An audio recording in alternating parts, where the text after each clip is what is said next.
Hello everybody, welcome back to a new video. Today I want to talk about the new soft synth Genesis Pro and go over the main interface a little bit, talk about the main features of it, and also critique some of the things that I think could be improved. Because it's in its very early stage, I hope that this video might give the developers some idea of some things they might be able to change to make the workflow a little bit easier and to make the synth a little bit easier to get into, because it's a very complicated plugin and you can get very deep with it, because there's very little online right now and there's no manual for it, at least not in my installation at this moment. I think it would be beneficial to have some features that could be implemented to make it a little bit easier to use. So I wanted to kind of go over that, and we'll talk about the synth a little bit. So let's get into it. So I've loaded up an instance of Genesis Pro. Again, as I said, we're at the very start, or it's just been released, and it's basically still being developed. They're now kind of testing how it works on multiple systems. They're getting user input, and for example, one of the issues is that there is a little bit of audio glitchery going on with the bridge version, which is the one I'm using because I'm on a 64-bit system. I actually had to use it bridged with JBridge here. And yeah, that being said, they are working on fixing that kind of stuff. So I think it's a little bit too early to critique all the sounds that comes out of it. But we can go over the main workflow and how it works and all that kind of stuff. So if you open up the synth, it looks like this. It starts off with this really cool welcoming patch. If I quickly play it, it comes with this nice little voice thing which kind of greets you, which is a really cool addition. I would like to be able to turn it off though, because one of my main complaints is that it takes a really long time to get to an initialized preset. And what I mean by that is there is actually a button, as in most soft synths, to initialize a preset, but it doesn't really do a good job of it, in my opinion. This is what the initialized preset sound like. And you can hear that it's not really a sine wave, it's not really a saw wave, it's this FM kind of sound. And there are a few things going on in here which you might want to turn off for an actual init preset. So for example, we are actually playing two out of phase waves at the moment. As you can see, the phase is turned up, and this is making it slightly out of phase, meaning that you have a little bit of stereo, and you can turn that down. You can also see we're mixing between wave 1 and wave 2 here, and wave 2 is actually an octave lower than wave 1. You might want to fix that to start off sound designing. And also the FM is turned on, which kind of gives your sound an FM sound even if you don't want it to. Finally, what you can do is to have just one wave to be sure that there's no stuff going on.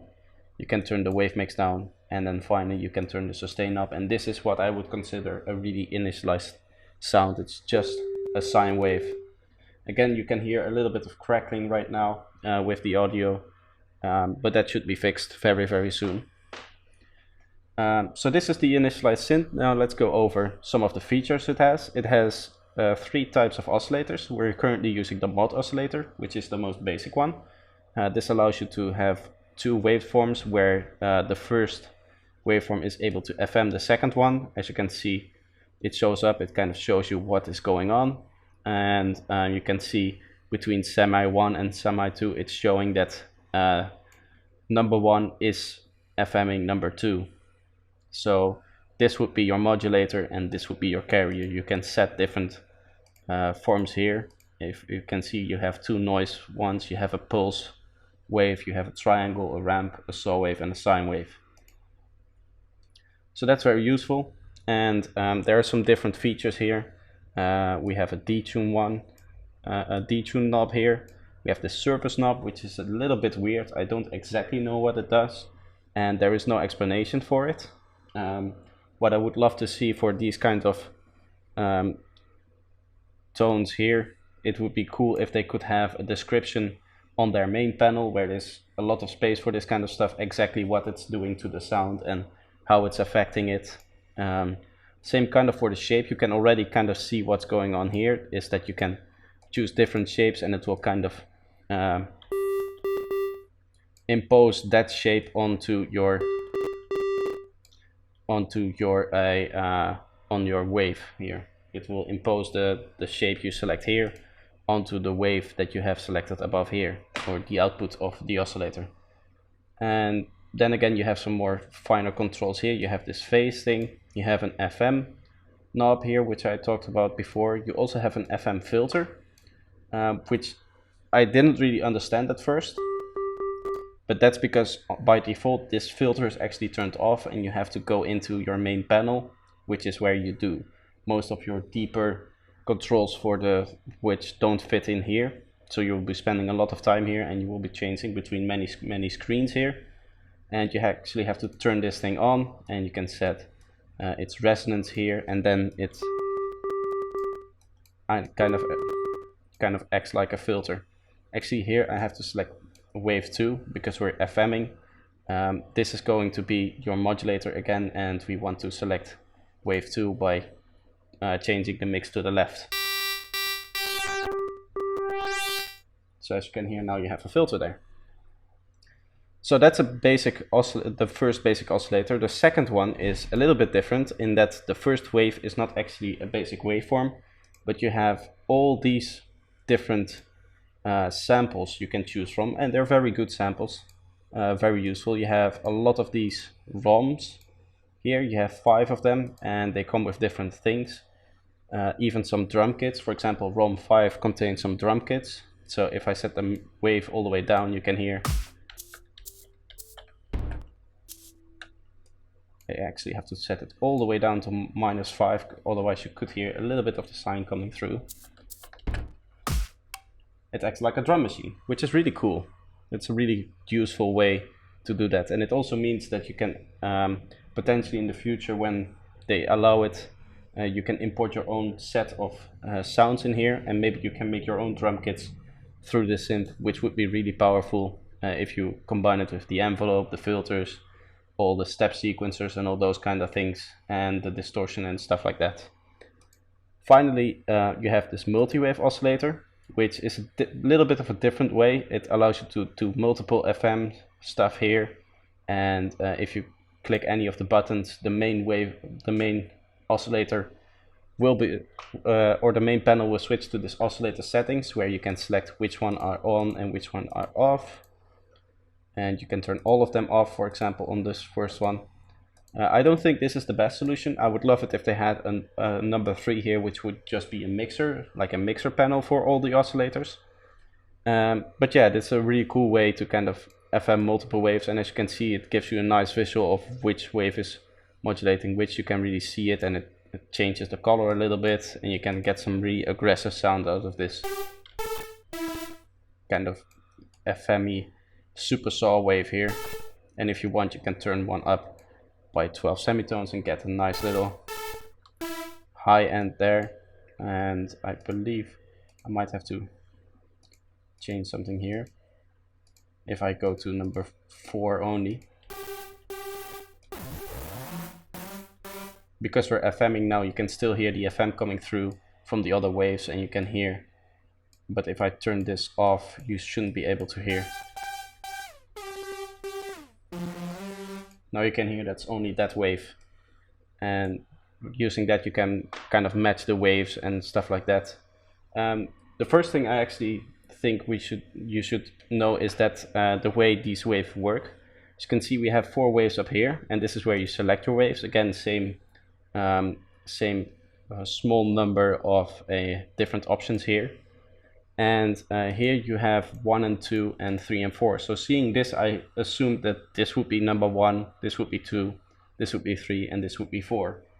But that's not the case. It's actually 1, 2, 3, 4, like that. So that's something you need to keep in mind if you're choosing waveforms and playing with this stuff. There's a whole bunch of other things here. I don't want to really go into detail with this. This is not going to be a full tutorial. I kind of just want to go over the main workflow in it and some things I dislike and like about the synth. For a start, I really like how many options you have to generate sounds. There's a lot of control in here, and there's a lot of things you can do. So yeah, that's kind of the oscillator section, how that all works, and you're gonna be switching a lot between the main panel here, which is kind of used for everything. Any settings that don't fit on these buttons will go here, and you will be constantly switching between different screens here. And that's something you need to keep in mind, is that you every now and again, if you click a button, you have to check. Let's say you click the distortion unit, you can see, okay, which effects am I turning on and stuff like that. You always need to keep in mind that this panel exists and that you can find any settings you aren't able to find somewhere else. Maybe you want to find a specific setting, you will probably find it here for that specific button. Then again, we have some very normal things. We have 4 envelopes here. As you can see, you can switch between them like this, and you can set up each little envelope, and there's an amount. The first ADSR envelope is set to the volume by default. I don't know if you can change that. You can hear this amount actually changes the gain. So that's a cool feature. Kind of similar to in Serum, where also the first ADSR is set to the volume, but you can actually set the amount of gain in here as well as, for example, in this amp feature here. So there's another way to kind of modulate the volume here, or automate the volume if you want to. Next up, we have a filter. Now, one of the things I found really weird is at the beginning I would turn up the filter and I would have multiple oscillators running and not all of them were filtered. That's because each oscillator page has its own filter page. As you can see, if I scroll through this, you can see that our mod oscillator has the filter engaged, but if I go to the other oscillator, it actually turns the filter off because this is a different filter. Now I can turn this to a bandpass filter, for example, and then you can change it like that.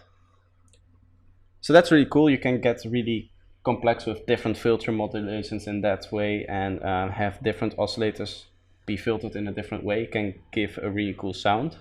There's also, if you want, there is a master filter here, and if you click here you can select which filter type you want and how steep you want it to be, and keep in mind that you need to turn it on here. And there are some other options here. I haven't really played too much with this thing, so I don't really know how it works, but keep in mind that you can turn it on and then it will start actually filtering it. So there is a master filter if you really wanted to, and there's a lot of options. You have low pass, high pass, band pass, and band reject. As you would expect, this is band reject, of course, being a notch filter. Then we have this effects panel, which I really like. You have individual effects controls, and then once you actually select one of the effects, you can see that in the main menu, the effects section turns up, and you can just enable and disable effects really quickly that way. And yeah, that's how that works. Each effect has its own controls, up to 6 controls here, and some other things. You can change some options here, and you can turn it on and off here for each one of them. But I find it easier to just click over here. Finally, we have 2 LFOs here. Now this works a little bit different. You can see you can set a type of LFO. There's a lot of different waves to choose from, and you can set a timing. Now you can see that it starts to work. We have a phase knob here, we have an amount for the LFO, and we have this multiply section. And what this does, it actually multiplies your time value. So what you can do, instead of changing this to 1/8, for example, you can just go and put this at 2, and that will give you the same effect. What that means is that you can actually modulate this thing, so you can change the timing of your LFO that way, instead of, for example, in Serum you just have a knob that switches between all of the timing settings here.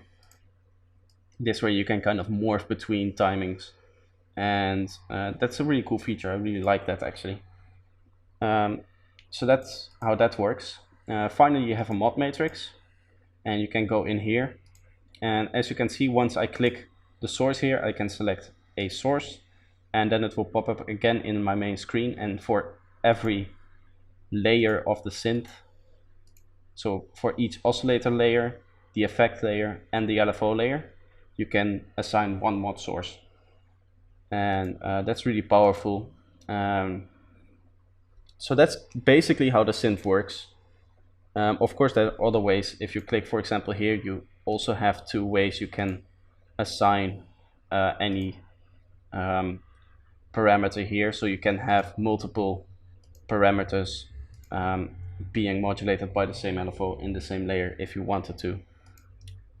In fact, you can do 3 because you also have a source B here, for which you can also select the same LFO if you really need it, and you can turn this into a third assignment on the same layer, which I think is really powerful. I think it's a really cool way to do things. So that's kind of how it works. Now I kind of want to talk a bit about the workflow, because there are some things I would like to see improved. And these are very small details. I have some of them written down here, so I might look down a little bit at my paper and kind of go over them, and yeah, that way talk about the different things I want to talk about. And the first thing I wanted to talk about is again that init patch. The way the init patch opens up, I think, is slightly annoying. Having to go through and actually click so many buttons to get a pure sine wave or pure saw wave might be annoying. And usually when I do sound design, I want to start from a basic wave, and I want to be able to quickly get into a preset that is actually a sine or a saw or whatever, instead of having to click around. So maybe if you hit the init preset, just have it so that these buttons are all where they should be. So this is one of them, and you would turn up the sustain. So this would be my init preset if I wanted to be. Allow me to set this as my initializing preset maybe, or something like that, instead of forcing me to using the settings you already set there, because I'm probably going to turn them off anyway. The second thing I want to talk about is that there is no clear way to see all my modulation things going on.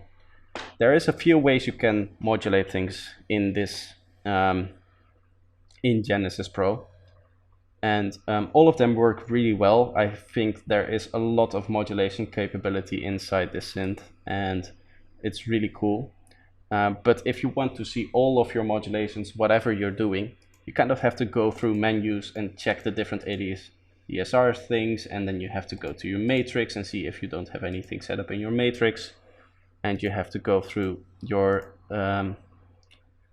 through these things, which are these are the LFO things, and there's so many ways to modulate things, and there is no one page which just shows you all the modulations or gives you shows you or allows you to edit all of the modulations at once, right? For example, if we open up Serum real quick, we have this really easy to use. That takes a while because Genesis Pro isn't really optimized at the moment. So anything you do inside your project kind of takes a while. But if we open up Serum, we just have this matrix where all the modulations go, and you just can edit them from there. And I think this synth with all that modulation power would really benefit from having a general matrix where you could at least see which modulations you're doing and quickly go and maybe edit the amount of them, that kind of thing. I think that would be really powerful. Another thing is that there is some weird thing going on with some of the knobs. As you can see, if I move this sideways, it's not really doing anything. Normally when you move a knob in a plugin, both the sideways measurement and the up and down measurement gets used, and in this case you can see it's only using the up and down measurement here. There is some cases where it just uses only the sideways. For example, if I go into our reverb here, you can see this uses a sideways thing and not up and down. I can move my mouse up and down and it won't do anything. Normally inside any soft synth and any plugin I've used, both the up and down and sideways get summed together, and you can, it's very natural for me to just go like this, like diagonally, to kind of change a modulation source or an amount of a knob.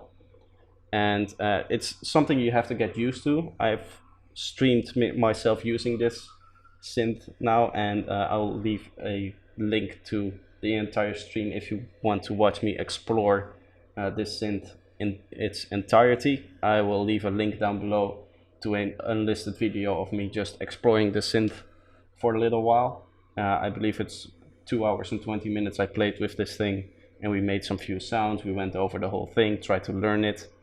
And one of my main frustrations while I was learning it is trying to learn to kind of go in one direction and not use my normal way of turning knobs, which is diagonal.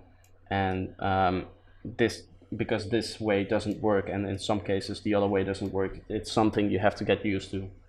But it would be cool if they could improve on that by using diagonal movement as opposed to either only horizontal or only vertical. So that's an improvement I would like to see.